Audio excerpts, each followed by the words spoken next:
দর্শক স্বাগত সোশ্যাল ইসলামী ব্যাংক নিবেদিত 7 দিনে শুক্রবারে 7 দিন মানেই সংসারের গল্প। বলা হয় যে সংসার ধর্ম, অর্থাৎ সংসারের একটা ধর্ম আছে এবং সেটিকে রিলিজিয়ান অর্থে, আবার অনেক সময় আমরা বলি সংসার দর্শন, তার মানে সংসারের একটা দার্শনিক ভিত্তিও থাকে। সেটি কেমন? এবং অনেক সময় যেটা আমরা বলি যে নারীবাদী নারীদের সংসার টেকে না বা হয় না, এরকম অনেক সময় খুব পপুলার কথা চলে, তাই কি? এসব প্রশ্নের উত্তর খুঁজবো এবং এজন্য আজকে আমরা দুজন পণ্ডিত মানুষকে আমন্ত্রণ জানিয়েছি। তারা দুজনই শিক্ষক, জাহাঙ্গীরনগর বিশ্ববিদ্যালয়ে পড়ান। একজন নৃবিজ্ঞানের শিক্ষক, একজন দর্শনের শিক্ষক। আমাদের সঙ্গে আছেন সৈয়দ নিজার এবং স্নিগ্ধা রিজওয়ানা। সৈয়দ নিজার তার সহধর্মিণী স্নিগ্ধা রিজওয়ানা, নাকি স্নিগ্ধা রিজওয়ানা তার জীবনসঙ্গী সৈয়দ নিজার, কোনটা? আমি তো মনে করি যে আমি হচ্ছি যে রেজনাগরম স্নিগ্ধার মানে যে সহধর্মিণী। মানে ওনার নামটা আগে আসতে হবে, তাই তো? আমার দিক থেকে কোনো আপত্তি নেই। যেহেতু আপনি প্রশ্নটা তুললেন যে নারীবাদীদের সাথে সংসার করার অভিজ্ঞতা কেমন, এই প্রশ্নটা আমি প্রায় সময় ফেস করে থাকি। তো আমি সাধারণত একটা উত্তর দিয়ে থাকি আর কি, সেটা হচ্ছে যে পুরুষতান্ত্রিক সমাজ ব্যবস্থার শেষ পুরুষ হচ্ছেন আমার পিতা এবং নারীতান্ত্রিক সমাজ ব্যবস্থার প্রথম পুরুষ হচ্ছে আমি। তো ফলে এটা এক ধরনের নাকি যে সমঝোতার জায়গা, যে সেটা হচ্ছে যে, এবং সেখান থেকে আপনার বুঝতে পারার কথা যে কেমন ভাবে একই যে সংসারটা অপারেট করে। না জি না, আপনি বলেন। একই সাথে আবার সেটা তো আমাদের মাথায় রাখাও দরকার, খুবই গুরুত্বপূর্ণ। সেটা হচ্ছে যে সোসাইটি তো চেঞ্জ হচ্ছে, তাই না? এবং সাথে সাথে যে পুরুষের ধারণাও চেঞ্জ হচ্ছে, নারীর ধারণাও চেঞ্জ হচ্ছে, মানে আইডিয়াল ফর্ম। যেমন মনে করুন আমার বাবা যে সময় আর কি যে আমার বাবা হয়তো আমরা যে সময় ছোট ছিলাম তখন আমার বাবাকে খুব একটা বেশি যে আমাদেরকে দেখভাল করতেন তা না, ম্যাক্সিমাম সময় মাই করতেন আর কি। তো আমার বাবাকে কখনো হয়তো আমার ডাইপার চেঞ্জ করতে হয় না, হয়তো বা ওই সময় অত বেশি ডাইপার জনপ্রিয় ছিল না। কিন্তু আমাকে দেখেন, আমি কিন্তু হচ্ছে যে ওই মানে ডাইপার চেঞ্জ করতে হচ্ছে যে আমার ছোট মেয়ের জন্মের পরে। আবার অন্যদিকে দেখুন, আপনি এই যে এখন ঈদের সময় যদি আপনি কোনো একটা মার্কেটে যান, তাহলে একটা খুব ইন্টারেস্টিং জিনিস খেয়াল করবেন। এখন থেকে 25-30 বছর আগে যে সময় মার্কেটে গেলে সাধারণত দেখবেন যে বাচ্চা মায়ের সাথে এবং ব্যাগটাও মায়ের সাথে থাকে। কিন্তু আজকালকে কিছুক্ষণ পরে যদি আপনি যমুনা ফিউচার পার্কে যান, দেখবেন বাবা বাচ্চাকে ধরে নিয়ে ব্যাগগুলো হাতে নিয়ে বসেছেন, দাঁড়িয়ে আছেন করিডোরের মধ্যে, এবং ওয়াইফ অথবা শপিং করছেন। তার মানে আমাদের সোসাইটি চেঞ্জ হয়ে গেছে, আমাদের আসলে পুরুষ নারী পুরুষের ধারণাও চেঞ্জ হয়েছে। এবং এটা যত তাড়াতাড়ি আমরা অ্যাকনলেজ করি, তত তাড়াতাড়ি আমরা ওই যে সংঘাতগুলো যেটা তৈরি হয় পরিবারের মধ্যে, এটা থেকে হয়তো আমরা খানিকটা ওভারকাম করতে পারবো। কিন্তু আপনি কি আসলে নারীবাদী স্নিগ্ধা রিজওয়ানা? না, আমি আসলে কোনো ধরনের লিঙ্গ মানে কারণ আপনাকে যখন আপনি লেখেন বা টেলিভিশনে বলেন আপনার সম্পর্কে, এটা আমরা শুনি যে হ্যাঁ স্নিগ্ধা রিজওয়ানা একজন নারীবাদী, মানে এই শব্দটা আপনি এনজয় করেন কিনা, বা আদৌ আপনি নিজেকে নারীবাদী মনে করেন কিনা? ও আচ্ছা, না, প্রথম কথা হচ্ছে যে দেখুন, আমি খুবই বিশ্বাস করি এই যে এইখানে যে আমি বসে আছি এই মুহূর্তে আপনার সাথে কথা বলছি, বা আগেও আপনার সাথে এসেছি, এই আসার রাস্তাটা কখনো হতো না যদি নারীবাদীদের কন্ট্রিবিউশন না থাকতো। যদি বেগম রোকেয়া বলেন, ফয়জুন্নেসা চৌধুরী বলেন, ওনারা যদি না থাকতো, তাহলে আমি কিন্তু এখানে এত সহজে এসে বসতে পারতাম না। তো এই নারীবাদীদের যে যাত্রাটা, সেটা কিন্তু নানা জায়গায় ছিল। এবং আপনার প্রোটো ফেমিনিস্ট বলে যে গ্রুপটা আছে, তারা হয়তো বা ফেমিনিস্ট না, কিন্তু তাদের চিন্তার মধ্যে ছিল রামমোহন রায় বলেন, ঈশ্বর বিদ্যাসাগর বলেন, বা আমাদের প্রফেট বলেন, প্রত্যেকেই কিন্তু এই মেয়েদের অধিকার নিয়ে কথা বলেছে নানা ইস্যুতে। মেয়েদের অধিকার নিয়ে কথা বলা মানেই কি নারীবাদী? না, আমি বলছি যে নারীবাদী শব্দটা, নারীবাদী শব্দ কিন্তু অধিকারের সাম্যতার কথা বলা। মানে আমি যে একটা মানুষ, আমার যে একটা সমসুযোগ আছে, সেই সমসুযোগের কথা বলা।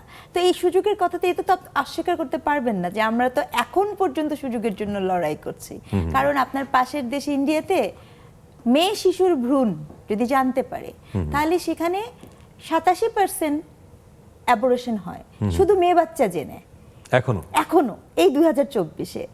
ঠিক আছে, আপনি এখনো দেখবেন যে পুড়িয়ে মারা হচ্ছে, যৌতুকের জন্য করা হচ্ছে। চাইল্ড ম্যারেজ, বাংলাদেশ প্রথম চাইল্ড ম্যারেজ, প্রথম বা দ্বিতীয় এরকম হবে। তো চাইল্ড ম্যারেজ সেক্ষেত্রে নারী শিশুর চাইল্ড ম্যারেজ, পুরুষের না। তো অধিকার তো এখন আমরা পেয়ে যাইনি, রাস্তাটা তো এখনো বন্ধুর অনেক অর্থে। কিন্তু নারীবাদী শব্দটা নেতিবাচক ব্র্যান্ডিং হয়ে গেল কেন? না, নারীবাদী শব্দটা নেতিবাচক ব্র্যান্ডিং হয়েছে দুটো কারণে। একটা হচ্ছে এর পারসেপশন মানুষের কাছে পরিষ্কার না, এক। আরেকটা কথা আমি নিজেদেরকেই দিব, আমরা অনেক সুডো ফেমিনিস্ট পাই, আমি শর্ট টার্মটা ব্যবহার করছি, সুডো ফেমিনিস্ট, অর্থাৎ ফেমিনিজম সম্পর্কে পুরোপুরি আইডিয়া নাই, কিন্তু আমি ধরে নিচ্ছি যে একটা লাইফস্টাইল হচ্ছে ফেমিনিস্ট। তো এই যে ধারণাটা হয়েছে কি, আপনি আমাদের মেজরিটি অফ পিপুল ওই সুডো ফেমিনিস্টদের এক ধরনের আইডিয়ালাইজেশন করে, তারা মনে করে যে এরাই নারীবাদী। তো এই যে সংকটটা, কারণ নারীবাদীতে অনেক অনেক ঘর আছে, অনেক অনেক স্কুল আছে, অনেক ফিলোসফি আছে। এখন আপনি তাকে জিজ্ঞেস করেন আপনি কোন ঘৃণা করলে, আপনাকে প্রশ্ন করতে হবে ভাই আপনি কোন ঘরনার নারীবাদীদের ঘৃণা করেন, আর নারীবাদী বললে বলতে হবে ভাই আপনি কোন ঘরনার নারীবাদী। এটাই তো পরিষ্কার না, এটা নিয়ে একটা বিশাল শো হতে পারে, নারীবাদীদের নিয়ে একটা শো কিন্তু ডিমান্ড করে, কারণ আমাদের অনেক অনেক মিসপারসেপশন আছে। আমি এই বিষয়ে একটু অ্যাড করি আরেকটা কারণে, এটা ধরুন ইউরোপে অথবা 70s ও 80s এ যেটা মানে নারীদের অধিকার নিয়ে যেরকম আর কি যে মানে মেইন স্ট্রিম এবং পুরুষদের এক ধরনের এমপ্যাথি ছিল, এইটা রিসেন্টলি চেঞ্জ হওয়া শুরু করেছে। এটা একটা বিশেষ কারণে, তার কারণ হচ্ছে যেটা হচ্ছে যে লাস্ট 20-30 ইয়ার্সে ইউরোপে যেটা হয়েছে যে শিক্ষা দীক্ষা এবং জবের ক্ষেত্রে নারীরা তুলনামূলকভাবে বেশি অগ্রসর হচ্ছে দেন পুরুষের। ফলে অনেক ইয়াং ছেলেমেয়েরা, যেটা আপনি দেখবেন যে সেটা হচ্ছে ছেলেরা হচ্ছে যে যেহেতু মূলধারার শিক্ষা নিয়ে বুঝতে পারছেন, ভালো জবগুলো নিতে পারছে না, ফলে একদম কনফ্লিক্টিং জায়গা তৈরি হচ্ছে। ফলে আপনি আজকালকে যে রিসেন্টলি ইউরোপিয়ান ইউনিয়নের নির্বাচন হলো, আপনি দেখবেন যে ফার রাইটিস্টরা কিন্তু অনেকগুলা গুরুত্বপূর্ণ জায়গায়, যেমন জার্মানিতে এই সিনড্রোমটা আগে থেকেই ছিল, তারপরে ফ্রান্সেও তারা উইন করেছে। তার একটা মেজর কারণ হচ্ছে এরা যেটা হচ্ছে যে এই যে মানে কনভেনশনাল যে 80s এবং 90s এর যে ভ্যালুস ছিল, এটা সামহাউ বিন চ্যালেঞ্জড, এবং এটা হচ্ছে সোশ্যাল স্ট্রাকচারের কারণে। ফলে অ্যান্টি ফেমিনিজম যে এমপ্যাথিটা যে শুধু আমাদের দেশে না, ইউরোপীয় যে বিকাশ করছে, তার সোশ্যাল সামাজিক কিছু প্রেক্ষাপট আছে, এগুলো আমাদের, এবং আপনারা যেটা বলেন এটা আরো ডিটেইল আলোচনা করতে হবে, আমরা আরেকটা শো করব। কিন্তু আপনার সম্পর্কে যা লেখা হয়, আমি কয়েকটা লাইন পরিদর্শকদের জন্য, যে সৈয়দ নিজার, তিনি জাহাঙ্গীরনগর বিশ্ববিদ্যালয়ের দর্শন বিভাগের শিক্ষক, তার দর্শন পাঠ ও চর্চার হাতেখড়ি ঢাকায় থাকা অবস্থায় হলেও প্রাতিষ্ঠানিক শিক্ষা ম্যানচেস্টার বিশ্ববিদ্যালয়ে, দর্শন ও সমাজবিজ্ঞানে তিনি যৌথভাবে স্নাতক। পরবর্তীতে একই বিশ্ববিদ্যালয়ের গণিত বিভাগ থেকে তিনি গাণিতিক যুক্তিবিদ্যায় স্নাতকোত্তর সম্পন্ন করেন। তার লেখা দুটি বই বেশ আলোচিত, একটি হচ্ছে বিশ্ববিদ্যালয়ের উদ্ভব, বিকাশ ও বিউপনিবেশায়ন এবং ভারত শিল্পের উপনিবেশায়ন ও সুলতানের বিউপনিবেশায়ন ভাবনা।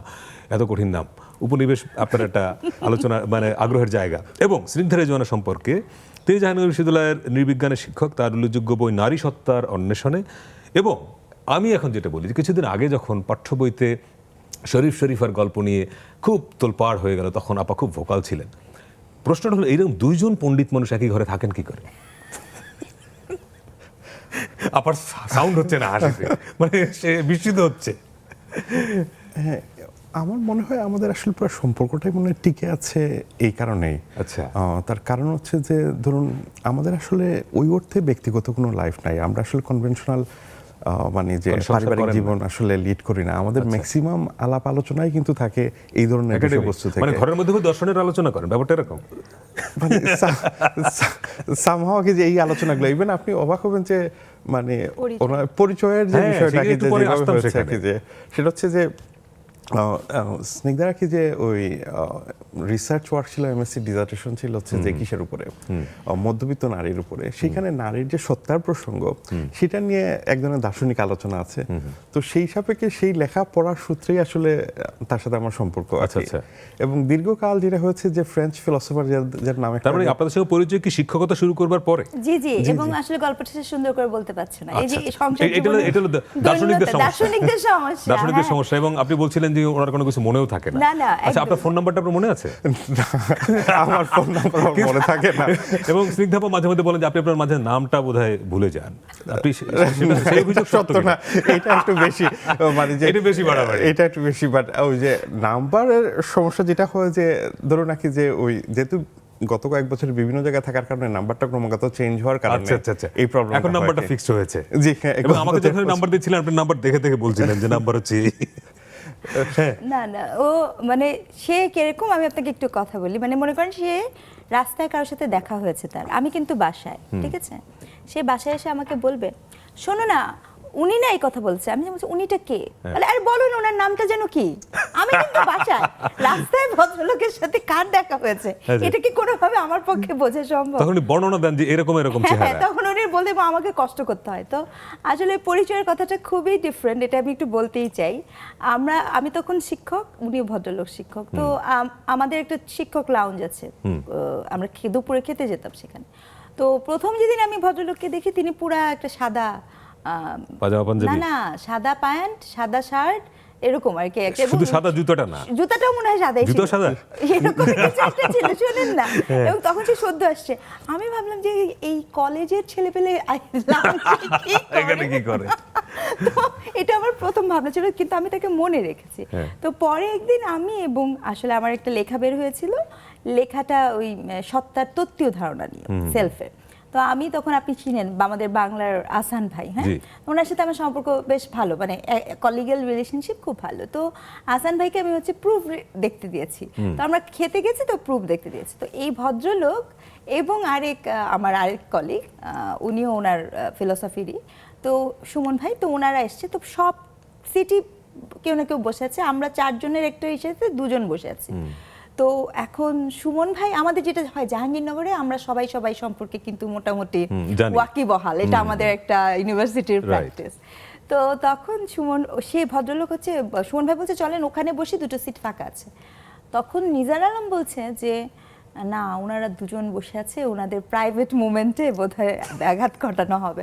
তখন সুমন ভাই বলছে আমি ওনাকে, বিশেষ করে ওনাকে খুব ভালো মতো চিনি, এরকম কিছু হচ্ছে না, আপনি গেলেই বুঝতে পারবেন। এবং সেই ভদ্রলোক তখন এসে আমাকে বলছে যে আমি কি বসতে পারি। তো আমি যেহেতু ওনাকে আগের দিন কলেজের ছেলেটা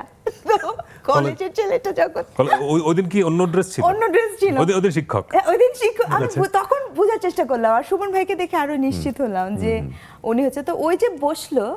এবং তারপরে এনার একটা চাল ছিল, দাবার চাল। সেটা কি ছিল?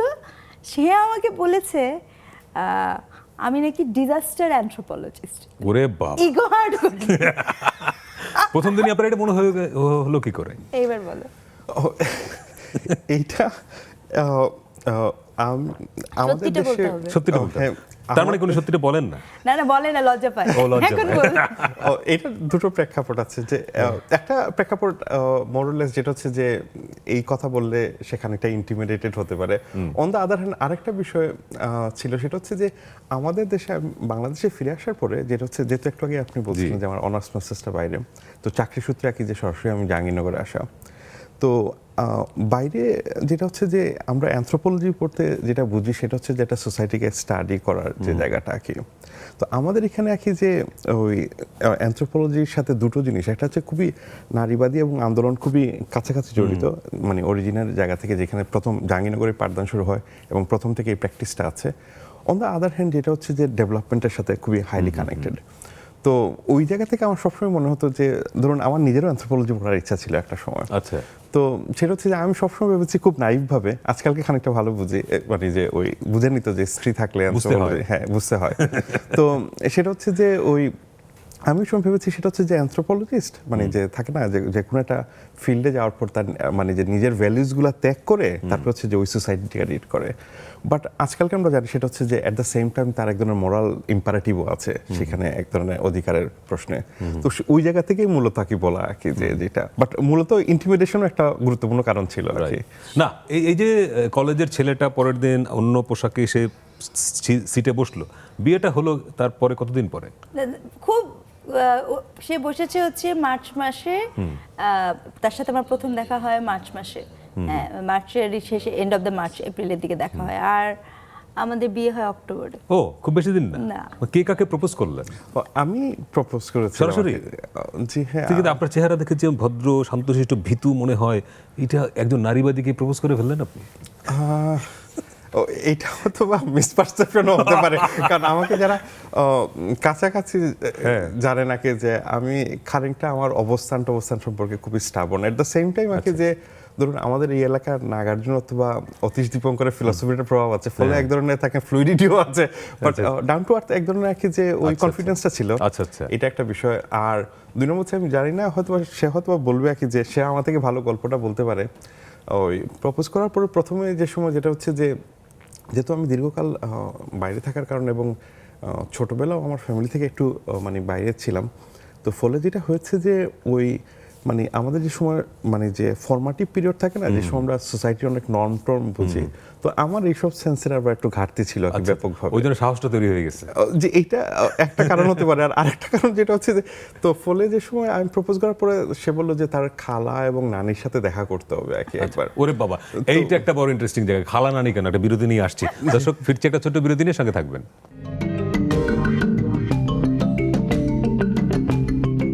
দর্শক বিরতির পরে আবারও স্বাগত সোশ্যাল ইসলামী ব্যাংক নিবেদিত 7 দিনে, শুক্রবারে 7 দিন মানি সংসারের গল্প। এবং আজকে আমরা দুজন পণ্ডিত মানুষের সঙ্গে আড্ডা দিচ্ছি, সৈয়দ নিজার এবং স্নিগ্ধা রিজওয়ানা। উনি যখন প্রপোজ করলেন, আপনি খালা নানির সঙ্গে দেখা করতে চাইলেন কেন?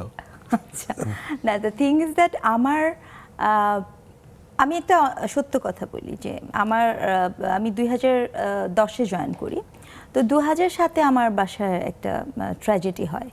আমরা এক ভাই এক বোন। আমার ভাইটা 2007-এ ঢাকা বিশ্ববিদ্যালয়ের পুকুরে সাঁতার কাটতে যেয়ে মারা যায়।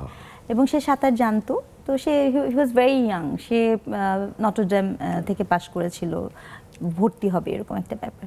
তো আমার বাবা একজন হার্টের পেশেন্ট, ওনার হার্টে 10টা মানে 7টা মোর দেন 7 স্ট্যান্ডিং বসানো, স্ট্যান্ড করা বসানো। আমার ভাইটা মারা যাওয়ার পর আমার মার 11 বার অপারেশন হয়েছে ভোকাল কর্ডে, বিকজ সে কন্টিনিউয়াস একটা কান্নাকাটির মধ্যে ছিল। তো আই ওয়াজ মানে আমি খুবই ডিফারেন্ট একটা লাইফ লিড করতাম, কিন্তু আমার ফ্যামিলির এই দুর্ঘটনা ইটসেলফ আমার লাইফে একটা বিশাল পরিবর্তন আনতে মানে বাধ্য হই আমি। কারণ আমার জন্য আমার বাবা মা, আমি ওনাদের এখন একমাত্র সন্তান, এবং এটা আমার জন্য একটা রেসপন্সিবিলিটি। তো যেটা হয় যে আমি কিন্তু মাস্টার্সের পরীক্ষা দেওয়ার পর আমার একটা সুযোগ হয় ইউনিভার্সিটি অফ মিশিগানে যাওয়ার। হ্যাঁ, masters leading to MPhil leading to PhD, এরকম একটা ব্যাপার ছিল। তো তখন আমার বাসায় একটা সেটিং বসে। সেটিংটা কীরকম, যে আমার এক খালা আছে, উনি সচিব ছিলেন।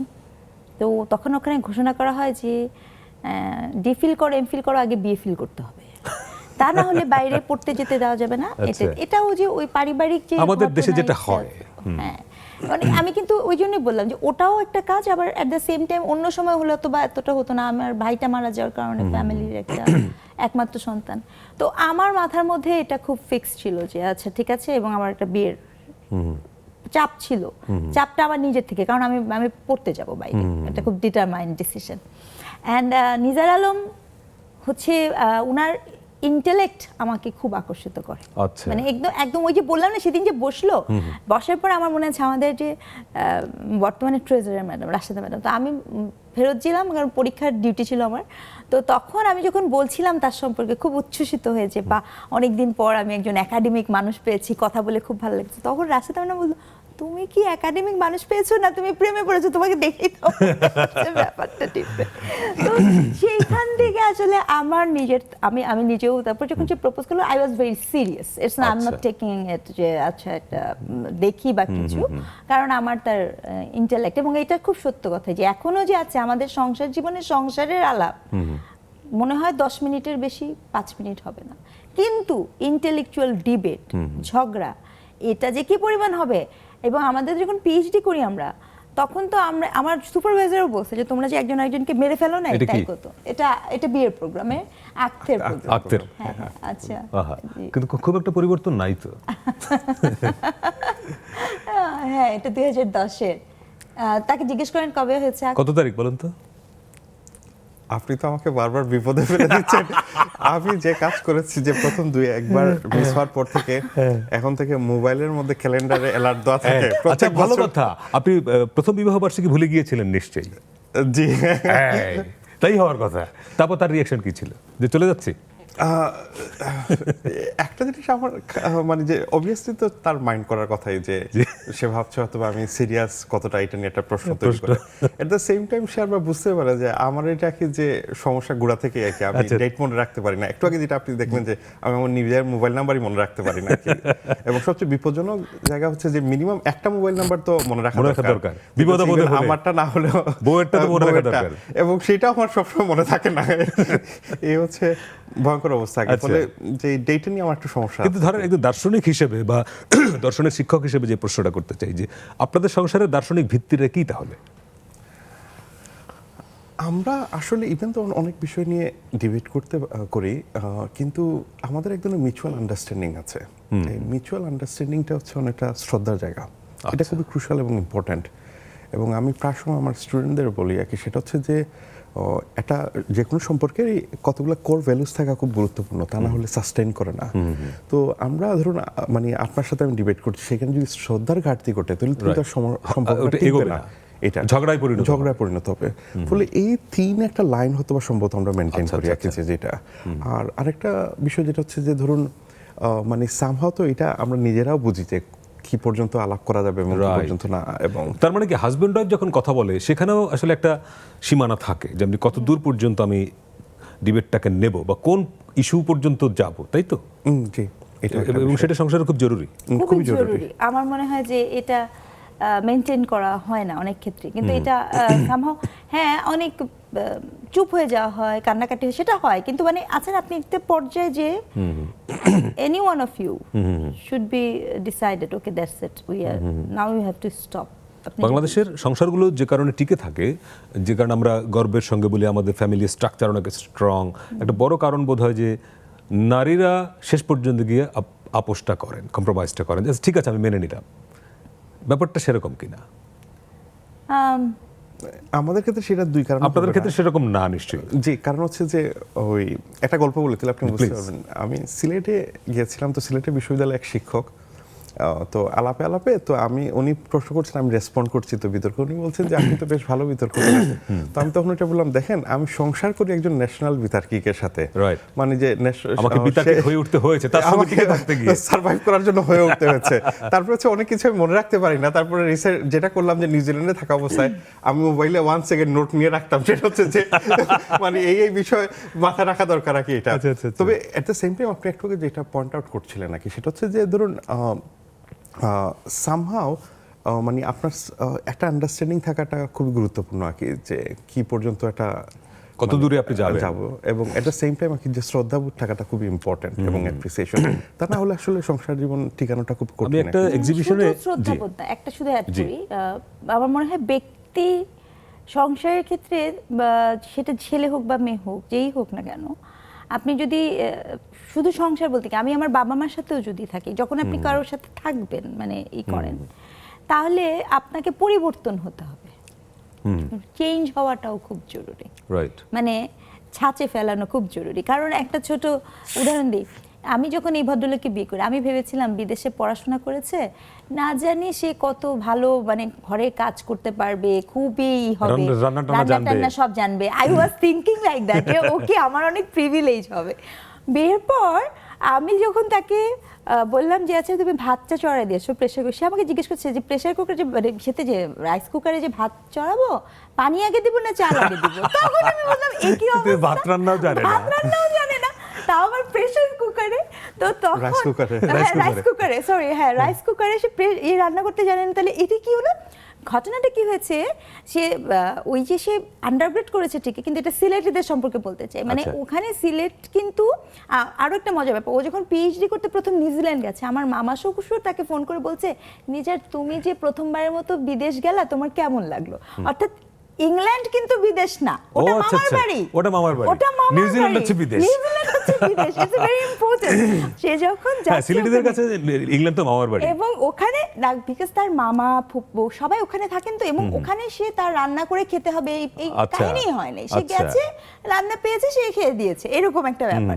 তো সেই নিজার আলমে আপনার ওই যিনি আমাকে বললো যে ভাতে পানি দিব না চাল আগে দিব, সে যখন নিউজিল্যান্ডে গেল, আই মাস্ট সে যে ওখানে যখন প্রথমবার মতো বিদেশ গেল, তো ওখানে যে আমি তার মাঝে একটা ভীষণ পরিবর্তন দেখতে পাই, এটা আমাকে বলতেই হবে। কারণ সেখানে যে সে এমন সে একটা তরকারি বানাতো টুনা ফিশ দিয়ে পালং শাকের, এবং সেটা যে কি মজার ছিল, মজা আমি ভাবছি আপনি বলবেন যে কি ভয়াবহ, দ্য ওয়ে সে যেভাবে রান্না করেছে, এটা তার ক্রিয়েটিভিটি, বুঝে রান্না করেছে বলে মনে হয় না, মানে সব রান্না তাই আপনি যত এক্সপেরিমেন্ট করবেন তত মজা হবে।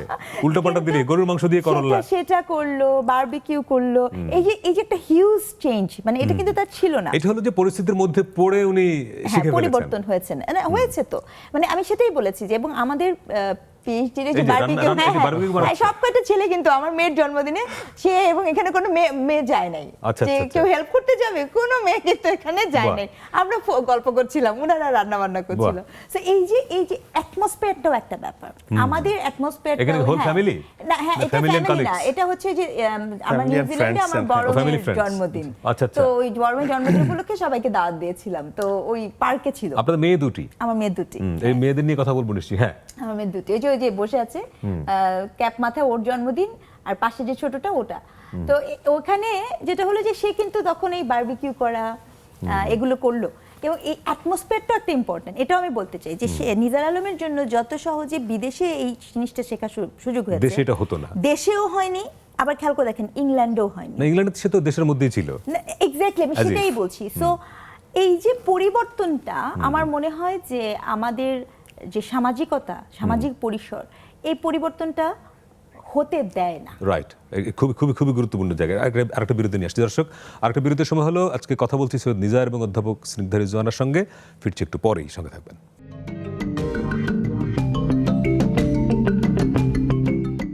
দর্শক, বিরতির পরে আবারও স্বাগত সোশ্যাল ইসলামী ব্যাংক নিবেদিত 7 দিনে, শুক্রবারে 7 দিন মানেই সংসারের গল্প। এবং আজকে আমরা কথা বলছি অধ্যাপক স্নিগ্ধা রিজওয়ানা এবং সৈয়দ নিজারের সঙ্গে। দুজনই শিক্ষক, দুজনই পণ্ডিত মানুষ। আপনাদের প্রথম বাচ্চা তো মেয়ে, দ্বিতীয়টাও মেয়ে, দুটোই মেয়ে। এবং এখন বড় মেয়েটা কত বড়? বড় মেয়েটা কত বড় আমি বলার আগে আপনাকে একটা ক্লু দে, ওনাকে জিজ্ঞেস করেন ওনার বড় মেয়ে কোন ক্লাসে পড়ে। হ্যাঁ, বড় মেয়ে কোন ক্লাসে পড়ে? সেটা তো আমি জানি, ওই যে ক্লাস 6 এ। আমার ধারণা, বইয়ের কল্যাণে আমার ধারণা উনি আসার আগে এটা জেনে এসেছেন, তিনি জানতেন আমি এই প্রশ্নটাকে করব। এটা হচ্ছে পাঠ্যপুস্তক নিয়ে অনেক বিতর্ক হচ্ছিল না, ষষ্ঠ এবং ষষ্ঠ, সপ্তম সপ্তম। এই কারণে ভদ্রলোক জানে, কারণ হচ্ছে তাকে সে অনেকবার আমার মেয়েকে বলছে বইটা নিয়ে আসো, এই জন্য না বাচ্চাকে পড়াবে, এই জন্য যে বইকে হচ্ছেটা কি এটা জানার জন্য। আচ্ছা, আচ্ছা, আচ্ছা। বিকজ এরকম অভিজ্ঞতা হয়েছে, সে বলতে পারতো না যে মেয়ে কোন তার ক্লাসে বড় পড়ে। মেয়ে। আপনি বড় মেয়েদের জন্মদিন জিজ্ঞেস করেন, বিবাহ বার্ষিকী বাদ, এবার বলেন 2 মেয়ের জন্মদিন কবে? জানেন? এটা জানেন? না, অবশ্যই জানি। জানেন, অবশ্যই জানেন। কি না বল? না, আমরা শুনি না, বলো। 15ই নভেম্বর বড় মেয়ের, আচ্ছা, সিডরের দিন, এটা মনে রাখা আর সহজ। ছোটটার জন্ম হচ্ছে যে 30 জুন। এই 30শে জুলাই। হলো না? 30শে জুলাই, এটা একটা ভালো জিনিস আছে কিন্তু, এই যে সবকিছু ভুলে যায়, এটা কিন্তু দেখবেন যে আপনি যা যা বলবেন অনেক কিছু ভুলে যাবে সে। না না, সেটা হয় না, সেটা এটা হয় হয় না? না। ও, ওটা মনে সেটা হয় রাখে? না, ওটা মনে রাখে। আচ্ছা, আচ্ছা। ওটা উল্টা হচ্ছে ইদানিং, আমি অনেক কিছু ভুলে যাচ্ছি এবং সে খুব খুশি যে বাহ। আমি এখন অনেক কিছু ভুলে যাই। ওকে, মানে ভুলা তো খুব গুরুত্বপূর্ণ। গুরুত্বপূর্ণ যে আপনি কি কি ভুলবেন, এটা খুব জরুরি কিন্তু। ওকে, এইটা। আর আমি খানিকটা মনে করি যে ভুলে যাওয়ার কারণে হয়তোবা আমার সুখী হওয়ার সম্ভাবনাটা একটু বেশি থাকে, বেশি, কারণ আপনি right. যখন ভুলে যান তখন অনেক কিছু থাকে না, হ্যাঁ। মানে যে খুব স্বাভাবিকভাবে ছাড় দিতে পারে নাকি এটা। তো রিসেন্টলি দেখলাম যে সেও ভুলে যায়, আগে অনেক কিছু তার মনে থাকতো, তো আমি সাথে সাথে ভাবলাম যে এটা আমার জন্য সুখবর, সেও যেহেতু ভুলে যাচ্ছে আর আমিও ভুলে যাই, তাহলে প্রচুর জিনিস আছে না আমরা দুইজনই ভুলে যাচ্ছি। কিন্তু আপনি কি বাজার করেন? এটা বিশেষ একটা হাতে আমি দিলেন কেন বলুন? নিউজিল্যান্ডে তো পুরা মানে বাজার কয়েক করেছেন। বছর, 4-5 বছর তো আমি নিজেই বাজার করেছি আর কি। দেশে ওইভাবে করা পড়ে না কি, যে কথা করছি ছাড়া। এই কারণে জিজ্ঞেস করলাম যে বাজারে ধরুন আনতে বললেন মরিচ, আপনি নিয়ে আসছেন ধরেন দুধ। এরকম তো হওয়ার হামেশা হচ্ছে। এইটার তো কোনো ভাই মরিচ দুধ তো পরের কথা, এইটা তো সে তার সম্পর্কে আমি একটা কথা, সে যে সুখী মানুষ, তাকে আমি মানে শুধু হুন্ডাতে সে কখনো বসে না, থাকলে বসে, কারণ সেখানে সে ঘুমানো যায় না, যে কোনো জায়গায় আচ্ছা, সে আচ্ছা। ঘুমায় যাবে, আচ্ছা, যে কোনো জায়গায় বাহ। সে ঘুমাতে পারবে। মানে এটা কিন্তু পৃথিবীর যে কোনো অনেক বড়- ঘুমানো, কিন্তু অনেক- আমাদের সাথে ঘুমাচ্ছে না কিন্তু। না না, আপনাদের সাথে এখন ঘুমাবে না, কারণ আপনি এটা তো মানে ঘুমাতে পারছে না, লাইট আছে, আছে, প্রেসার আছে, এই কারণে। আমি আপনাকে একটা এক্সাম্পল দেই, হ্যাঁ। আপনার সে কেমন ঘুমের লোক আমি আপনাকে বলি, যে সে আপনার ক্যান্টারবারি, আমার ইউনিভার্সিটি ছিল অকল্যান্ডে আর ওর ছিল হচ্ছে ক্যান্টারবারিতে, সো দুটো ডিফারেন্ট আইল্যান্ডে, সেটা হচ্ছে south island, South Christ Island, আচ্ছা, আচ্ছা, হ্যাঁ, ক্রাইস্ট চার্চে, ইউনিভার্সিটি অফ ক্যান্টারবারি। তো ক্রাইস্ট চার্চে, তো আমি অকল্যান্ডে তার আসার কথা, তো আমি রান্না বান্না করে বসে আছি যে সে তো আসবে, তো সে আমাকে বলে, আমি বললাম তুমি ইমিগ্রেশন ক্রস করেছো? হ্যাঁ করেছি। মানে, চেক ইন করেছো? চেক ইন করেছে, সবকিছু চেক ইন করেছে, করে মনে করেন এই প্লেন ছাড়বে আর সে এখানে ঠিক ঘুমাচ্ছে? আছে? শুধু ঘুম না, নাক ডাকছে? শুধু নাক ডাকে না, সে সেই ফ্লাইট মিস করে দিয়েছে, মানে লাস্ট কল সে ফ্লাইট মিস করে দিয়েছে, মানে না, আনবিলিভেবল। আমি সাধারণত যেটা হচ্ছে অকল্যান্ড থেকে অনেক সময় দেখা যাচ্ছে সকালে ওই যে 6:20 একটা ফ্লাইট থাকতো। আচ্ছা, আচ্ছা। ওই ফ্লাইটে তারপরে ঘুম চোখে আসতে হতো। মানে হ্যাঁ, খুবই সকালে আর্লি মর্নিং এ ঘুম কম, তারপর হচ্ছে যে আসলাম আবার রাতে হয়তো অনেক সময় ফিরে যাচ্ছে আর কি, তখন ওই যে ক্লান্তি এবং ঘুম থাকে। আচ্ছা। এবং আমি সম্ভবত অ্যালার্ম দিয়েই মানে যে ভাবলাম যে কুইক ন্যাপ নেই আর কি, আচ্ছা, যেতে আচ্ছা। এখন ঘন্টাখানেক বাকি ততক্ষণে আছে। প্লেন চলে গেছে। আর ডোমেস্টিক তো এত বেশি খুঁজে টুজে না। গেছে, অর্থাৎ ওনার পাশেই কিন্তু লোকজন বলেছে লাস্ট কল, মানে একদম লাস্ট কল, আপনি জাস্ট বসেছিলেন, এই গেটটা পার হয়ে প্লেনে উঠবে। সেখানে যে মানুষ ঘুমিয়ে যেতে পারে, মানে এইটা এটা কিভাবে সম্ভব? মানে এত ভালো ঘুমান কি করে? এই শো যারা দেখছেন, অসংখ্য মানুষের ঘুম হয় না, এটা একটা- ওষুধ খেয়ে ঘুমায়। এটা একটা ওই যে কারণ হচ্ছে যে ক্লান্তি থাকে এটা। আর আরেকটা যেটা হচ্ছে, যেমন মনে করুন ওই যে আমরা ইউনিভার্সিটিতে যাওয়ার সময় বাসায় অনেক সময় আমরা একটা মানে আমি কুইক একটা ন্যাপ নিয়ে নেই, তার কারণ হচ্ছে তখন আপনি বাসায় যাবার কাজ করতে পারছেন। আচ্ছা। এটা একটা রিফ্রেশিং অনেক আবার থাকে। ধরেন চাইলেও মানুষ ঘুমাতে পারে না তো, কিন্তু ঘুমানোর জন্য আপাত যেভাবে বললেন যে সুখের শান্তিতে না থাকলে ঘুমটা হয় না ঠিক মতো, এই শান্তিতে থাকতে পারা মানে এদিক থেকে যন্ত্রণাটা কম, এটা একটা কারণ কিনা? এটা খানিকটা সত্য, মানে যে এখানে একটু ক্রেডিট দিতে হচ্ছে আর কি। যে মানে ওইভাবে ধরুন নাকি যে যেহেতু ধরুন মানে 8-10 জন ধরুন নাকি যে ওয়াইফের যেরকম ডিমান্ড থাকে অথবা যে যে ডিসকাশনগুলো থাকে, ওইটা অনেক সময় কি যে মানে স্নিগ্ধা তো ওই ধরনের না, ফলে যেটা হচ্ছে যে ওই ডিমান্ডগুলো ওই করতে নেই, যন্ত্রণাটা এবং কম। যন্ত্রণাটাও কম। আর আরেকটা বিষয় যেটা হচ্ছে যে মাঝে মাঝে আমি প্রায় সময় স্টুডেন্টদেরকেও বলি যে ধরুন ওই নর্মালি যেটা হয় কি যে বাসায় ফেরার পরে যে দুজনের কথা বলার, তো আমরা নর্মালি যেটা হচ্ছে যে অনেকদিন আমাদের ব্যাক টু ব্যাক অনেকগুলো ক্লাস থাকে, ধরেন 3.5 থেকে 4 ঘন্টা। তো আপনি 3.5 থেকে 4 ঘন্টা যে সময় আপনি কথা বলতেছেন, আপনি কিন্তু প্রচুর কথা বলতেছেন, তো তারও কথা থাকে। তো তখন যে সময় আমরা বাসায় একসাথে যাচ্ছি গাড়িতে, দেখা যায় যে কেউ কোনো কিছু বললে আমরা সব শুধু হা হা বলতে থাকি, কারণ আমরা এত কথা বলে নিয়েছি থাকে না, আর এই কথা নিয়ে কথা নেই আর কথা মানে ওই যে বিতর্ক করার মতো যে স্ট্রেংথ তো থাকে না, মানে যাই বলা হ্যাঁ হ্যাঁ ঠিক আছে আর কি এটা। রাইট। তো ফলে মানে যে সবকিছু মিলিয়ে আর কি যে রাইট। এটা আপনাদের ক্যাম্পাসে বোধহয় জি জি জাহাঙ্গীরনগরের ক্যাম্পাস খুবই নৈসর্গিক সৌন্দর্যের আধার, তাই না? এবং আপনাদের দুজনকেই এই জায়গাটায় থাকতে হয়। আমি একটু অন্য প্রসঙ্গে যাই। এই ইদানিং অনেক রিপোর্ট হচ্ছে আপনাদের ক্যাম্পাস নিয়ে, এই যে লেক ভরাটের করে একটা বিল্ডিং নতুন বানানো, যে গাছপালা কেটে ফেলা হচ্ছে, আন্দোলন হচ্ছে, ছাত্র শিক্ষকরা গিয়ে কাজ বোধহয় বন্ধ করে দিয়েছে। এটা হচ্ছে কেন ওখানে? না দেখুন, আমি এটা আমি জাহাঙ্গীরনগরকে ওন করি, যেহেতু আমার এখানে আমার আন্ডারগ্রেড এবং আমি তো 2002 থেকে এখানে পড়াশোনা, ছাত্র অবস্থা থেকে আপনি এখানে। তো জাহাঙ্গীরনগর নিয়ে আমার একটু বলারই আছে যে আমি এবার দেশে ফেরার পর থেকেই আপনার জাহাঙ্গীরনগর দেখে মানে কি বলবো, somehow along the line I am very disheartened এবং ডিসঅ্যাপয়েন্টেড। আমার খুবই খারাপ লেগেছে। তার কারণ হচ্ছে 3টা। একটা হচ্ছে যে এইটা ছাড়াও এই যে সব বড় বড় যে প্রজেক্টগুলো দেওয়া হয়েছে উন্নয়নের জন্য, তো অনেক বড় বিল্ডিং করার কারণে আমাদের প্রাণ এবং প্রকৃতির উপরে কিন্তু একটা আঘাত এসেছে। আপনি দেখেন গত বছর জাহাঙ্গীরনগরে কোনো পাখি আসেনি, লেকে কোনো পাখি আসেনি, যেটা জাহাঙ্গীরনগর, অথচ আমরা লেকে পাখি দেখতে যেতাম। হ্যাঁ এক্স্যাক্টলি। এবং জাহাঙ্গীরনগরে এবং দ্বিতীয় দফা এটাও আমার বলতেই হবে, প্রত্যেক বিভাগ এই ইভিনিং উইকেন্ড এসব প্রোগ্রাম করে শুক্র শনিবার ক্যাম্পাসটা সারা সপ্তাহ বিজি ডার্টি করে রাখা। মানে ও তখন হচ্ছে কি এরকম হয় না যে তারা শুধু ক্লাস করতে আসে, তা দেখা যাচ্ছে যে তারা ফ্যামিলি সহ ঘুরতেও আসছে, তো সেটা খুব স্বাভাবিক একটা চাপ পড়ে।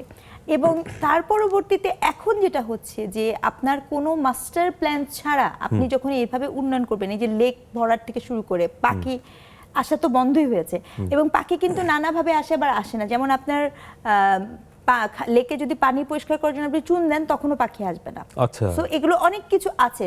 তারপরে গাছ, জাহাঙ্গীরনগরে যে পরিমাণ গাছ কাটা হয়েছে, তো গাছ কাটতে হচ্ছে কারণ হচ্ছে কোনো মাস্টার প্ল্যান ছাড়া আপনি যখন একটা বিল্ডিং করতে থাকবেন, তখন সেটা তো ডেফিনেটলি আপনার এরকম হবেই। কারণ আমি নিজেও জানি না, আমরা জানি না, শিক্ষকরা জানি না, আমরা এখানে 2জন শিক্ষক, আমরা কিন্তু মাস্টার প্ল্যান সম্পর্কে কিছু জানি না, বা আমাদেরকে কিন্তু ক্রমাগত চেঞ্জ হচ্ছে। মাস্টার প্ল্যান তো ক্রমাগত চেঞ্জ হওয়ার জিনিস না। মাস্টার প্ল্যান মানে তো আপনি ওইটাকে ধরে বানাবেন, জি এক্স্যাক্টলি, খুবই মুশকিল। সো এটা রাইট। এটা হচ্ছে অন্য আলোচনা। আমরা একটু জাস্ট যেহেতু ছবিটা দেখলাম বলে আনলাম, আমরা একটু অন্য প্রসঙ্গে যাব। তার আগে একটা বিষয় যেটা হচ্ছে যে আমাদের ডেভেলপমেন্টের আইডিয়া, আচ্ছা, আমাদের মানে যেটা আমরা প্রায় সময় আলাপ করি, সেটা হচ্ছে যে ওই যে মানে যেটা হয়েছে যে এখানে ডেভেলপমেন্ট মানে হচ্ছে যে ধরুন মানে যে গাছপালা কাটার সাথে এবং ইমারত তৈরির সাথে, ফলে আমাদের হোল কনসেপ্টটাই খুবই ভিন্ন আর কি যে ডেভেলপমেন্টের, এবং এটা একটা খানিকটা এটা খুব জরুরি। এবং যেহেতু আমরা সংসারের গল্প করছি, তো জাহাঙ্গীরনগর তো একটা সংসার আপনাদের, course. মানে শুধুমাত্র ঘরের মধ্যে 4 জন মানুষ, আপনার এটিতে সংসার না। না, আমরা তো পিএইচডি করার আগে মানে দেশ ছাড়ার আগে আমাদের বাসা ছিল D57। আচ্ছা, ক্যাম্পাসে? ক্যাম্পাসে আমাদের বাসা ছিল, এবং আমাদের বাসাটা আমাদের বাসা কম, ওখানে আমাদের এত শিক্ষক বলেন, ছাত্রছাত্রী, সারা রাত আড্ডা, গল্প, মানে অন্যরকম একটা জীবনের, মানে বলা যায় যে খুব সুন্দর একটা সময় কিন্তু আমাদের জাহাঙ্গীরনগরে কেটেছে। তো সেটা আসলে ভেরি প্রেশাস, এবং আমি খুব কনফিডেন্টলি বলতে পারি আমাদের বাসাতে যারা যে সকল ছাত্রছাত্রী, তারা এখন অনেক বড় হয়েছে, অনেকে অনেক জায়গায় আছে, অনেক জায়গায় শিক্ষক হয়েছে, তো তারাও যখন স্মৃতিচারণটা করে যে it's a very wonderful atmosphere, তো সেটা তো একটা সংসারের পার্ট, তাই না? রাইট। আর একটা বিষয় একটা বিরতি নিয়ে আসছি আপনার কাছে। দর্শক, আরেকটা বিরতির সময় হলো, ফিরছি একটু পরেই, সঙ্গে থাকবেন।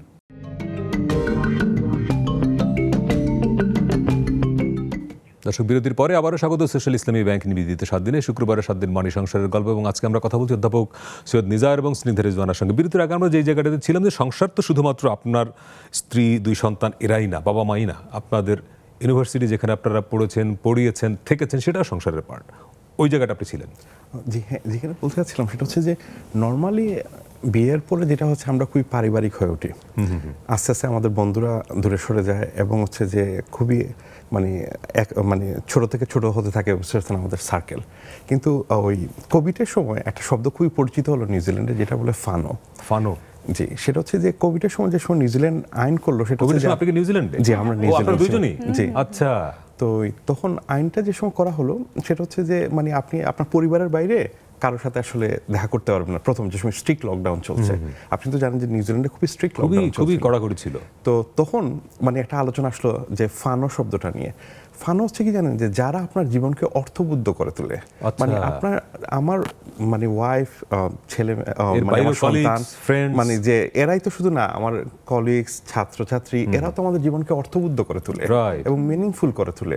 ফলে আমাদের আসলে মোরাল রেসপন্সিবিলিটি, এবং আমাদের যদি বলে নাকি যে মানে সংসার অনেকটা হচ্ছে যে ফানোর মতো, মানে হইতেছে এরা সবাই খানিকটা যারা অর্থবহ, ইভেন আপনি যার কাছ থেকে রেগুলার সবজি বা মাছ কেনেন, উনিও তো আপনার জীবনকে অর্থবহ করতে ভূমিকা রাখেন, এবং he or she is part of your family. জি, এবং আমাদের বাসায় আরো যারা সাহায্য সহযোগিতা করে থাকে, হেল্পিং হ্যান্ডস তো ডেফিনেটলি, হেল্পিং হ্যান্ডস বলেন, বা ইভেন আমরা যখন বিদেশেও থেকেছি, তখনও আপনার নাইবারও কিন্তু আমাদের অনেক একটা রাইট। আমাদের কিন্তু নেইবার ধারণাটা খুবই উইক ঢাকায়, ইভেন ঢাকা শহরে পাশের ফ্ল্যাটে কে থাকে আমরা তো খোঁজ রাখি না, কিন্তু বাইরে কিন্তু খুবই স্ট্রং।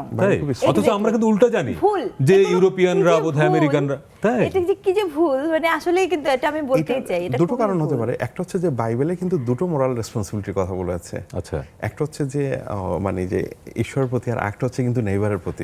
ইভেন ইসলাম ধর্মেও তো বলাই হচ্ছে স্পষ্ট যে তুমি তোমার প্রতিবেশীর খোঁজ নাও, প্রতিবেশী না খেয়ে থাকলে তোমাকে জবাবদিহি করতে হবে। এটা তো একটা এর চেয়ে বড় মেসেজ কি, যে আপনি শুধু আপনার আত্মীয় খাবে, আপনি খাবেন, তার আপনার প্রতিবেশী না খেয়ে থাকলেও আপনি জবাবদিহিতার শিকার হবেন। যেমন আমি আপনাকে আমাদের নিউজিল্যান্ডের একটা ছোট এক্সপিরিয়েন্স বলি, তোমার নিশ্চয়ই মনে আছে। তো ওখানে আমার বাচ্চাটার, আমি এই ছবিটা হয়তো বা আসেনি বা নেই, দেওয়া হয়নি, আমার আসলে মনে হলো এখন। ওখানে যেটা ছিল যে আমাদের একজন পাঞ্জাবি, মানে পাঞ্জাব না, ইন্ডিয়ান একজনই ছিল। আমাদের আবার নিউজিল্যান্ডের এরিয়াটা ভাগ করা, তো ওখানে ওরাই শুধু ইন্ডিয়ান ছিল, বাদ বাকি আর কেউ ইন্ডিয়ান ছিল না। ও তো এখন ওদের একটা পূজা আছে, আমার নাইবারের কথা বলছি, যে ওদের একটা পূজা আছে, সেখানে ওরা বিশ্বাস করে যে ওই পূজার যে ভোগটা, এটা কোনো না কোনো ওদের হিসাবে, মানে কুমারী এরকম কোনো ছোট বাচ্চা, না মেয়ে বাচ্চা, তাকে ওই প্রসাদটা খেতে হবে এবং একটা ব্লেসিং দিতে হবে। জাস্ট প্রসাদটা খেতে হবে, তো ব্লেসিং দিতে হবে। তো আমার মনে আছে যে আমাদের যে প্রতিবেশী, তো তারা ওখানে কাউকে পাচ্ছে না, তো শেষে খুব কাচুমুচু করে এসে বলছে যে কিছু না, ও শুধু খাবে আর আমাদের একটা ব্লেসিং দিবে। এই যে মানে ফিলিংসটা, আমি সেটাই বলছি যে সে কিন্তু এটা আসলো, এবং আমি কিন্তু সেটা রেসপন্সও করলাম, অ্যালাউ করলাম।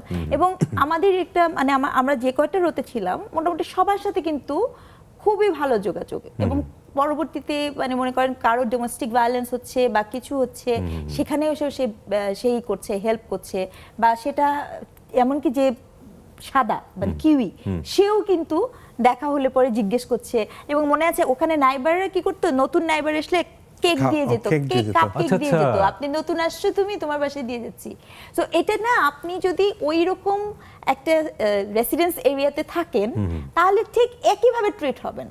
আমরা এই গল্পগুলো, আমি জানি না, এটা খুব কিন্তু আমাদের একটা ভুল একটা মিসপারসেপশন যে ধারণা, আমরা মনেই ভীষণ। করি যে আমরাই অনেক অতিথি পরায়ণ, এই না, না, সেই না, না। ইউরোপিয়ান আমেরিকানরা বোধহয় সবাই নিজের মতো চলে। না, এটা ওরা নতুন খানিকটা আসলে হচ্ছে এটাই যে করে। ওই বিগ সিটি যেগুলো আছে, যে ধরুন হয়তো নিউ ইয়র্ক অথবা লন্ডনে, প্যারিসে এই বিষয়টা থাকতে পারে, কিন্তু এগুলো আবার সাবভার্ভ থাকে, হ্যাঁ, হ্যাঁ। অথবা আমাদের আবাসিক এলাকায় যে সাধারণত মানে একটু যেখানে culture টা কমিউনিটি একটু গড়ে ওঠে আর কি, জি, জি, সেখানে এটা community না। একটু কিন্তু ঢাকা শহরে একদম উল্টো চিত্র এখন আমরা দেখছি, তাই না? ইভেন অধিকাংশ যারা এই অনুষ্ঠানটা দেখছেন, আমি দায়িত্ব নিয়ে বলছি যে অধিকাংশই বলতে পারবেন না তার পাশের ফ্ল্যাটে যিনি থাকেন তিনি কি করেন, কে। হয়তো ঈদের সময়, হয়তো আবার ঈদের সময় তো থাকে না, সবাই বাড়িতে চলে যায়, বিরাট অংশই। ফলে এই পরিবারের ধারণা থেকে আমরা ছোট হতে হতে হতে হতে হতে সবাই নিজের মধ্যে, তাই না? এটা এবং একটা এটা আসলে আমাদের, আমি এটা সবসময় বলি যে আমার স্টুডেন্টদেরকেও বলি যে বিদেশ সম্পর্কে আমাদের যে ধারণাটা, এটা না খুবই শ্যালো, বিকজ ওখানেও একটা হায়ারার্কি আছে, মানে আমরা কোথাও না গিয়ে ধারণা করে বসে আছি। না, ক্লাসের স্ট্রাকচার আছে, এবং আপনার বেশি কষ্ট করা লাগবে না। আপনি নেটফ্লিক্সে যদি একটা ছবি দেখেন তাহলেই দেখতে পারবেন। আমার সুপারভাইজারের কথা আমার বলতে হবে যে ও মাসে প্রত্যেক উইকেন্ডে একবার হলো শ্বশুর শাশুড়ির সাথে দেখা করতে যায়। চিন্তা করেন, অথচ আমরা মনে করি যে 18 বছরের পরে নাকি বাবা মায়ের সঙ্গে সম্পর্ক থাকে না, এই সেই খুব পপুলার কথাবার্তা গুলো চলে কিছু বাজারে। লোকের থাকে না, কিছু but লোকের, মানে যে সে কিছু লোকের তো আমাদের দেশেও থাকে। হ্যাঁ, সেটা সব জায়গাতেই, সেটা তো সব জায়গায়, সেটা সব জায়গায়, কিন্তু সেটাই কিন্তু আইডিয়াল না। সেটা আইডিয়াল না, রাইট? সেটাই মধ্যে। এইটা কোথায় আপনাদের বরফের উপরে নাকি? হ্যাঁ, হ্যাঁ, এটা নিউজিল্যান্ডে, এটা নিউজিল্যান্ডে। হ্যামনার স্প্রিং বলে একটা হ্যামনার জায়গা স্প্রিং। আছে যেটা আপনারা প্রচুর ঘোরাঘুরি করেন, ফেসবুকে যেটা দেখা যায় আর কি, কিন্তু মানে প্রচুর না, এটা মানে আমার একটু ঘোরাঘুরির ইচ্ছা আছে, এইবার। স্নিগ্ধাকে টেনে নিয়ে যেতে হয় আর কেন কি, উনি যে যেতে চান না? তার আসলে ঘোরাঘুরির মানে ইচ্ছা এটা কোথায়? এটা হচ্ছে পৃথিবীর সব এত সুন্দর জায়গা, হ্যাঁ, হ্যাঁ। এটা দেখলে না, এখানে যদি আপনি যান, আপনি মানুষ হন, আপনার চোখে পানি চলে আসবে। ওফ। প্রকৃতি যে মানুষের চোখে, এটা হচ্ছে মিডফোর্ড সান। এটাকে বলা হয় যে পৃথিবীর অষ্টম ন্যাচারাল ওয়ান্ডার। এটা কোন দেশে এটা? নিউজিল্যান্ডের ও, নিউজিল্যান্ডেই? রাস্তা। জি, হ্যাঁ, এটা খুবই কাছাকাছি, হচ্ছে আটলান্টিকের কাছাকাছি। কাছাকাছি। আচ্ছা, আচ্ছা। এবং আপনি দেখেন এখানে, এটা কি লেক? না না, না, এটা sea। এটা সি, এই সির মধ্যে উঠছেন পাহাড়গুলো কি আছে, এটা হ্যাঁ, সির সাথে সমুদ্রের ভেতরে পাহাড়গুলো? যে আপনি সামনে গেলে ওরে একসাথে। বাবা, কি কম্বিনেশন! এবং এখানে এই ছবিটার মধ্যে এতটুকু ফিল্টার নেই, এটা কিন্তু as it is, As it is. As it is ছবি। এবং এই ছবিটা, এই জায়গাটা, এটা আমার মনে আছে এখানে যে আপনারা এখানে- চারজনই তো বসে আছেন। হ্যাঁ, হ্যাঁ, আমরা ছবিটা তুলে চারজন। দিল কে? ওটা আমাদের ছিল, Timer। টাইমার ও, ছিল, timer দেয়া। টাইমার দিয়ে তোলা। আচ্ছা, এইসব জায়গায় আবার লোকজন কম থাকে, আমি তো সেজন্য প্রশ্ন জি, জি, করলাম হ্যাঁ। কাকে পাবেন। খুবই নিরিবিলি জায়গা তো। খুবই নিরিবিলি জায়গা, কেউ নাই। এবং এইটা যখন আমি দেখছি, মানে আমার মনে আছে যে আমার বড় মেয়ে বললেন আমাদের সবার চোখের কোণে পানি জ্বলছে। আনন্দে। মানে প্রকৃতির সৌন্দর্য দেখে, মানে প্রকৃতি এত সুন্দর হতে পারে, আহা, মানে আপনি মানে কোনো না, মানে ভেতর থেকে আসবে আপনার। আর দিনটাও ভালো ছিল। আর দিনটা সানি হ্যাঁ, ছিল। সানিও এই ছিল। জায়গাগুলো নরমালি তো বোধহয় খুবই শীত প্রধান না, নাকি? জি, শীত শীত তো প্রধান। আছেই। যে কিন্তু ওইটা এটা আমরা সামারের আমরা টাইমে সামারে গেছিলাম। গিয়েছিলাম কি, সামারের টাইমে সামারে কি যে গিয়েছিলাম। ঘোরার জন্য আইডিয়াল। তো এটা কি খুব দুর্গম, মানে অনেক কষ্ট করে যেতে হয় এরকম? হ্যাঁ, হ্যাঁ, এটা আচ্ছা, বেশ, কারণ ফরেস্টের আপনি ভিতরে আবার কিসে? শিপ নিয়ে না, না, ওইটা হচ্ছে ক্রুজ শিপ নিয়ে আমরা Cruise ঘুরতে ship-এ। গেছিলাম। এটি ওই এলাকারই অংশ কি এটা? ওইখান এটা থেকে আরেকটা, ধরুন নাকি ওটা যে আরেকটা। প্রায় 250-300 কিলোমিটার দূরে এটা আর কি। আচ্ছা, এটাও ওহ, পুরো নিউজিল্যান্ড তো আসলে খুবই এমনিতেই সুন্দর। আপনার হয়তো খুবই মনে আছে যে বাংলাদেশ ক্রিকেট টিম একবার বলছিল, সেটা হচ্ছে যে নিউজিল্যান্ডে আকাশ এত পরিষ্কার, তারা ক্যাচ ধরতে পারছিল না।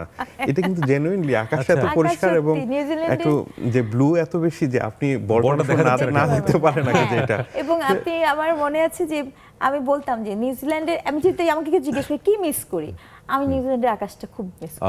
এটা একটি বড় জায়গা। আমরা যেহেতু সংসার নিয়ে গল্প করছি, একদম শেষ পর্যায়ে অধ্যাপক নিজের একটা বিষয়, যে সংসার সুখী হয় কি কারণে?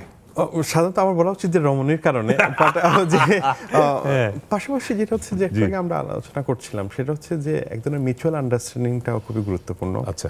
আর পাশাপাশি আর কি যে মানে যার একজনের স্পেস দেওয়াটাও একটু গুরুত্বপূর্ণ, মানে আমার মনে হয় কি যে ইগোটা যতটা সম্ভব খানিকটা নিয়ন্ত্রণ করার খুব জরুরি। অথবা ধরুন একটা লাইন মেনটেন করা কি যে এটা, যেটা আমি জানি যে ডোমিনেশনটা সংসারের ঝামেলাটা পাকায় বেশি, যে আমি হাজবেন্ড, আমার একটা ডোমিনেশন থাকবে। আবার স্ত্রী যদি চাকরি করে, তখন স্ত্রীর মধ্যে এরকম চলে, আমিও চাকরি করি, আমার পয়সায় আমি চলি, তুমি কে। এগুলোর কারণে ঝগড়াঝাটিটা বাধে বোধ হয়। ফলে সে ইগো দূর করতে পারাটা বোধহয় একটা কৌশল নাকি? জি একটা, but at the same time আমি তো ওই যে স্নিগ্ধারই বই থেকেই বলবো আর কি, তার কাজটা যে ছিল মিডল ক্লাস ওমেন নিয়ে, সেই সাপেক্ষে কিন্তু তার হাজবেন্ডদের আলাপটা আসছে, তো সেখানেই সে বলছিল সেটা হচ্ছে মিডল ক্লাস হাজবেন্ডরা হচ্ছে সবচেয়ে বেশি ভালনারেবল, তারা যদি মধ্যম বয়সী হয়। তো আমি হচ্ছে মধ্যম বয়সী পুরুষ, ফলে আমি মিডল ক্লাস আমিও এবং ঝুঁকির সবচেয়ে মধ্যে আছি। ভালনারেবল। আমি ভালনারেবল অবস্থায় আছি, সেইটা এই ভালনারেবিলিটি দূর করবার টিপস কি 1 মিনিটে শেষ করতে হবে? না না, টিপসের ব্যাপার না। আমরা আপনাকে চিন্তা করতে হবে, আমরা কোনো মানুষই পারফেক্ট না, প্রত্যেক Yes. মানুষেরই অনেক দোষ প্রত্যেক থাকবে। মানুষই প্রত্যেক unique। মানুষ ইউনিক, কিন্তু প্রত্যেক মানুষই, আপনি যদি কোনো মানুষ বলে, যদি আপনাকে বলে যে আমার ওয়াইফ বা আমার হাজবেন্ডের কোনো দোষ নেই, সে একদমই, আপনি ফেরেশতা। তখনই বুঝবেন সেটা একটা মিথ্যে কথা। অবশ্যই। এটা একটা মিথ্যা কথা, এটা একদম complete। সম্ভব না। সম্ভব না, কারণ কি মানুষের জীবনে আপস এন্ড ডাউনস আছে, সিচুয়েশন আছে, প্রতিবন্ধকতা আছে। সবচেয়ে বড় ব্যাপারটা, যখন আপনি সবচেয়ে ক্রুশিয়াল পিরিয়ড পার করবেন জীবনে, তখন যদি আপনার সাথে মানুষটার সাপোর্ট না পান। সাপোর্ট না পান, তাহলে ওটা সংসারটা টিকবে না। Right. ওই জিনিসটা খুব দরকার, কারণ কোনো সময় এরকম হবে যে আপনি ভালনারেবল থাকবেন, কোনো সময় হয়তো বা সে ভালনারেবল হবে। ইটস এ কম্পেনিয়নশিপ, রাইট, মোর দেন এ মানে প্রত্যেকের ঝুঁকিটা মাথায় রাখতে হবে। ঝুঁকিটা মাথায় রাখা এবং প্রয়োজনটাকে অনুভব করতে পারা। Right. যেমন উনি দর্শন চর্চা করেন, ওনার একটা একাডেমিক জায়গা আছে এবং উনি বেশ ভালো, এই অনুভবটা কে আমি সাপোর্ট করি, আমি নিজেও ওন করি। হ্যাঁ, right. আবার হয়তোবা ক্ষেত্র বিশেষে তিনিও ওন করেন যে রাইট, এই ওনারশিপটা খুব জরুরি সংসার সুখী হওয়ার ক্ষেত্রে। আপনাদের দুজনকে অনেক ধন্যবাদ এবং এরকম সুখী হোক সকলের পরিবার। ভালো থাকবেন আপনারা। দর্শক, এই ছিল আপনাকে আমাদের অসংখ্য ধন্যবাদ। আজকের 7 দিনে। সবাই ভালো থাকবেন, সকলের সংসার সুখের হোক।